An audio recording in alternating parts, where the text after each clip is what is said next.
speaking out against gun violence on the streets of Boston. Systems have scared people tremendously to even try to be revolutionary. Following the steps of Dr. Martin Luther King, using prayer and protest to impact government. The capital we do need, but the care is just as important. It's our time. Making workplaces more inclusive. Ultimately, I started to wonder about our hiring process. Are we doing this the right way? Millennials are using the latest in technology and social movement strategies to change the nation and their communities. Giving a new meaning to what it means to be an African American in society today. Celebrating Boston's Black history, inspiring our future. Here now, Boston 25 News reporter Crystal Haynes. Hi, everybody, and good evening. This year, in our special Black History Month series, Boston's Black History, Inspiring Our Future, we're highlighting 4 millennials on the front lines of what some call the new civil rights movement. Inspired by those who came before them, they're tackling issues affecting underserved communities and getting results their own way. And we begin with Reverend Willie Bodrick II. I sat down with a 31-year-old pastor and organizer to hear how he's following Dr. King's legacy and serving as a leader in state and local government. Come, let us adore him. Kneel down before him. Captain of the football team, captain of the baseball team, active in chorus. I mean, I was a very interesting kid because I never really liked boundaries, and my parents didn't allow boundaries to be placed on me or my brothers. Reverend Willie Bodrick II was a busy kid. The oldest of 3, his mom was an educator. His father was a pastor in their Southeast Georgia community. Everywhere he turned, he had role models. I really love the fact that I come from a people and a legacy who have been through ups, downs, mountains and molehills, and have never given up. Gave so much so that I might have the opportunities that I have. God, we ask that you be in our midst. When Bodrick entered Harvard Divinity School in 2011, he was inspired to do more. In the midst of that time, there were so many things happening. Jenna 6 and, Osama bin Laden. All these big things happening.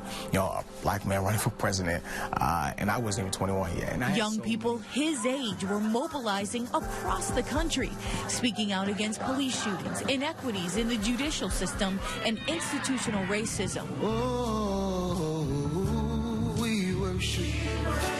Bodrick secured an internship and later the associate pastor position at the historic 12th Baptist Church in Roxbury, the same place where Dr. Martin Luther King preached.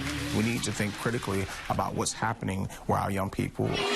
We need to do something about strengthening our education system. We need to do something about poverty and food deserts in our neighborhoods. We need to do the work to make sure that we're supporting people and really addressing unemployment in this community and saying, look, we need to create atmospheres where business development can grow in a healthy way, but it doesn't gentrify and push people out of their own neighborhoods. We need to really take seriously this community and the people in this community. Bodrick's community work led him to politics and Attorney General Maura Healey's office. He focused his activism to ministering to young people affected by gun violence. God, we need you right now, God. Joining Boston police-led peace walks as one of the youngest members of their community task force.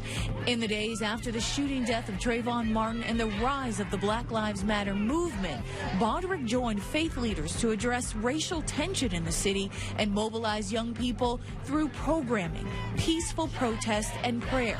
Bodrick serves on the board of advisors of the Roxbury YMCA and as the chairperson of the Boston Network for Black Student Achievement. We're doing things in a different way. That means we're going to look at the world in a different way. There are many, I would suggest, of people who I think are continuing to perpetuate ideals that are past their time. And you're seeing through various movements throughout the last few years. And Reverend Bodrick is now serving on Suffolk County District Attorney Rachel Rollins' transition team. Now, while Bodrick is mobilizing youth to combat violence in their communities, Melissa James is working to make sure there's diversity in their workplace. This is her story from Google dropout to tech company CEO. Melissa James grew up in a working-class neighborhood in Milton to immigrant parents. She was the first in her family to go to college. They just knew that doctors, lawyers, and engineers and nurses ended up making a lot of money. I didn't like blood, and I didn't like math. So I ended up deciding that perhaps those fields weren't for me. I then focused on going into law. But the thought of graduating during the recession with a large amount of law school debt sent James stumbling into tech instead, landing a position at startup Sample 6. And the company took a chance on her. I remember my first day at Sample 6. He handed me an unlimited Amex and keys to the office and literally said, "Don't burn it down." And here I was at 21 years old going, what the heck? James says she flourished at the small company, but when she leveled up to Google in their diversity and inclusion office, her dreams crashed. She says the hiring process there was focused more on Ivy League recruits rather than diversity. Ultimately, I started to wonder about our hiring process.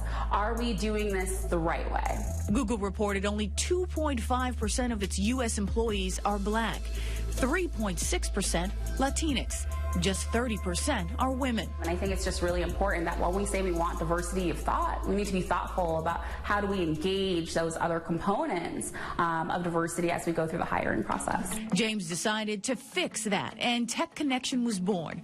Using her own personal experience and inspired by other entrepreneurs of color, she developed a hiring process that puts the emphasis on relevant experience and the in-person interview to connect companies to diverse tech employees. I think our millennials are asking us to think differently. They're asking bold questions. They're expecting innovative solutions, and they won't stop until they get it. And I think it's long overdue. According to a National Urban League report, companies like Uber, Twitter, and Facebook have fewer than 3% of tech workers identify as black. Tech Connection has now placed dozens of diverse candidates since its founding, and James credits her ability to apply a fresh outlook to an old problem: lack of diversity in STEM. We're no longer just tolerating the things that we see.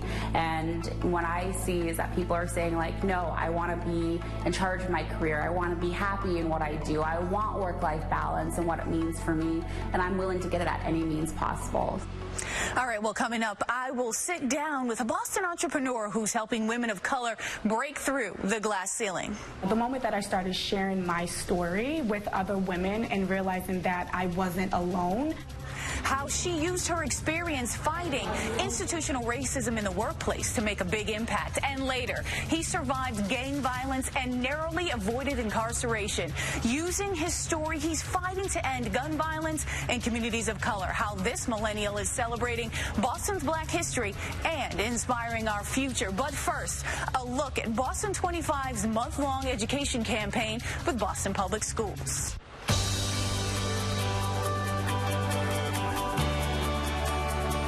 Welcome back to this Boston 25 News in-depth special celebrating Boston's Black history, inspiring our future.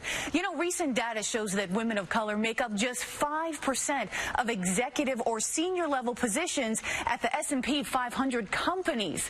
I had the chance to spend time with entrepreneur Laurie Nicolas. Now, she's created a very unique networking platform for millennial women and is helping them connect to each other and break the glass ceiling.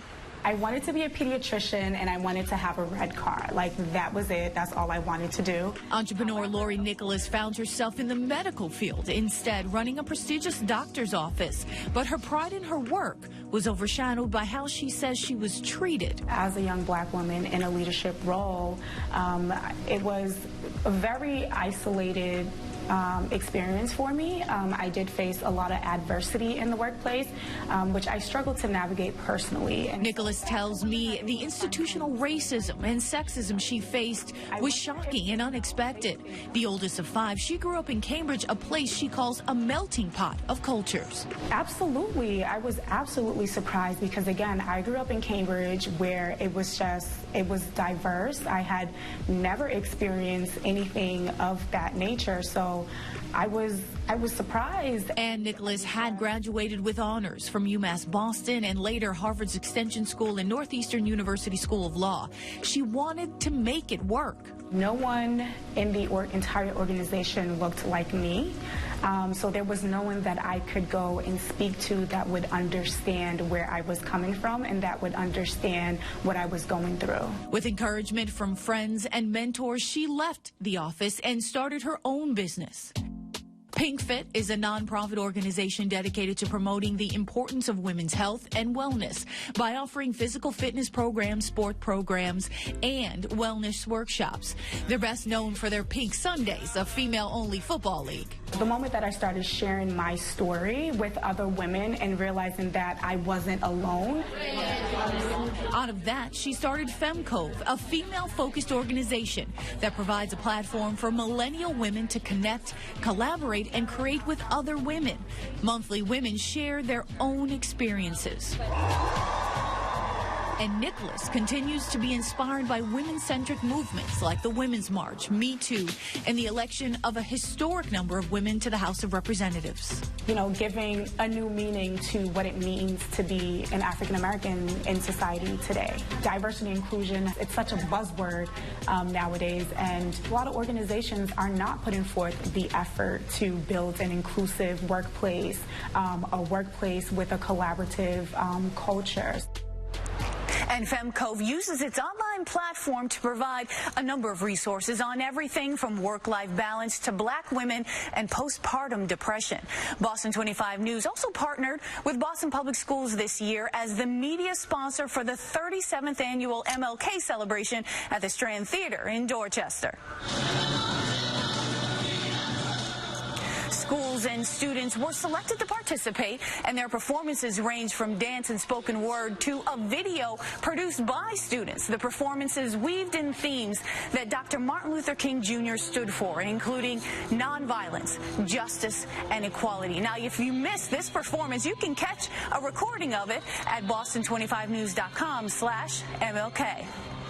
Well, he's fighting to end gun violence in communities of color. I am not afraid to challenge systems. I am not afraid to challenge social norms. I hate social norms. How James Mackey is inspiring others with his story of survival.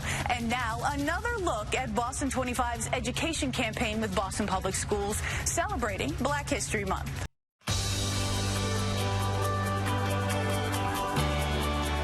Welcome back to this Black History Month special. The number of teen homicides doubled in Boston in 2017 and held steady again last year. I had the chance to meet with James Mackey, who is using his story of surviving gang violence and narrowly avoiding incarceration to fight for an end to gun violence in communities of color.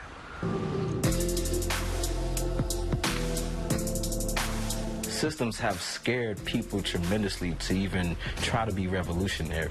I am not afraid to challenge systems. Community organizer James Mackey is not afraid to challenge the system that he says failed him when he was very young. And back in the mid-'80s to the early '90s, when the crack epidemic hit, my father had got incarcerated because he was trying to provide for my mom and for my older brother, sister, and me while I was in my mom's stomach. Mackey's mother raised the family alone on the south side of Chicago. He says when he was just a teenager, his brother suffered a broken neck and gang violence. His mother moved the family to Columbus, Ohio to escape. The way that society, the way that the media portrays black men is nothing but negative. They're angry, vicious, and a whole bunch of other things. And so me seeing that as a 6-year-old, not really understanding it, but internalizing that, I became that. So I was kicked out of every public school system that I ever attended.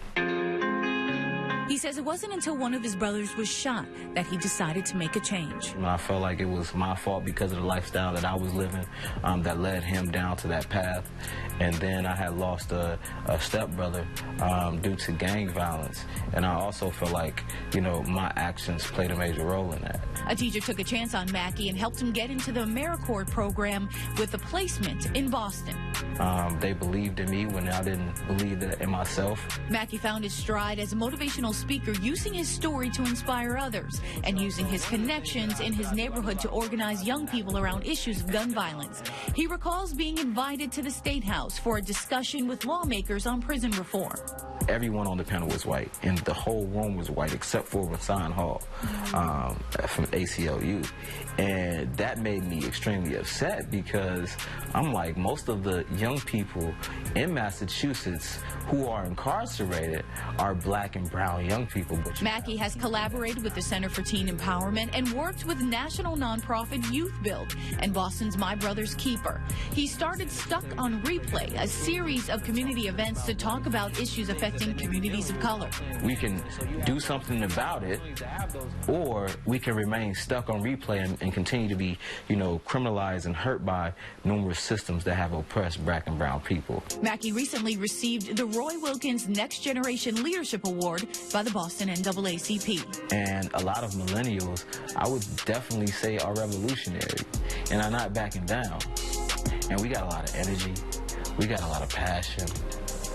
You have social media now where you can be a social media guru and start movements just with a hashtag. Now, Mackey is currently working with a group of 300 men from neighborhood groups to respond to violence in the city of Boston. We know that millennials are leading national civil rights movements, but they're not alone. As corny as it may sound, we really are the future. Up next, Generation Z, yes, teenagers are making their voices heard and fighting for equity in their communities. But first, let's share another clip from Boston 25's education campaign in collaboration with Boston Public Schools.